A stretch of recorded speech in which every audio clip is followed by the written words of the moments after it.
Bonjour à tous et bienvenue dans votre journal des produits de bourse de l'Upside du mercredi 10 octobre. Nouvelle séance de baisse à Paris, le CAC est en recul de 0,7% et renvoyé sous les 3400 points à 3382 points.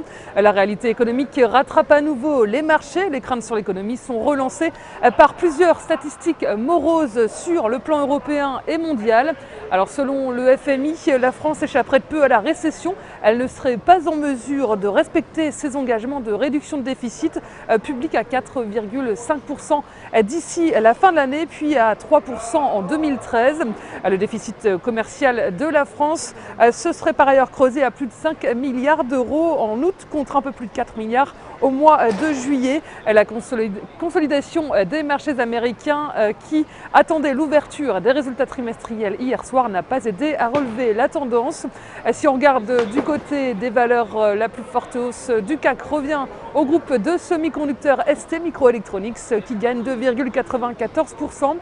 PPR grimpe à nouveau de 0,77%. Le groupe de luxe étudie toujours la possibilité d'introduire la Fnac en bourse. En bas du tableau, en revanche, on retrouve l'équipementier Alcatel-Lucent qui plonge de moins 5,13%.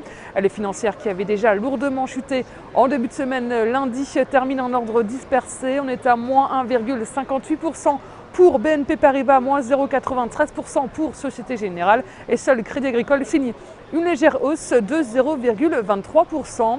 Manque d'entrain également outre-Atlantique. Le Dow Jones perd 0,81% et le Nasdaq lâche 1,52%. Ambiance fébrile puisque Wall Street attendait l'ouverture hier après la clôture des résultats trimestriels. Et comme d'habitude, c'est le géant de l'aluminium Alcoa qui ouvrait le bal de ses publications. Et sur le front des matières premières, l'euro est en baisse face au dollar. Il lâche 0,69% et s'échange à 1,2877 $. Sur le marché des produits de bourse, les volumes sont en repli avec 13,5 millions d'euros échangés dans une séance donc de recul. Du côté de la répartition par type de produit, les certificats baissent légèrement à 84% des échanges et les varants montent à 16%. Concernant les transactions, les certificats sont à 76% des échanges et les varants à 24%.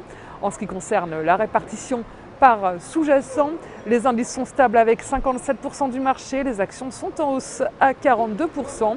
La répartition des transactions sur les varants nous indique que les indices représentent 43% des échanges, les actions sont à 55%, le taux de change est à 1%, tout comme les matières premières. La valeur du jour, c'est aujourd'hui le groupe ferroviaire Alstom. Graphiquement, la ligne de contre-attaque haussière qui s'est formée sur le support des 26 € plaide en faveur d'un rebond technique. Tant que le support est à 25,60 €, visez un retour vers 28,60 €, voire 30,70 €.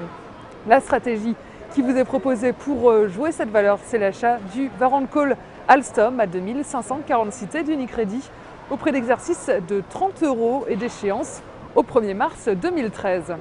Voilà, c'est tout pour aujourd'hui. Très bonne journée et à demain.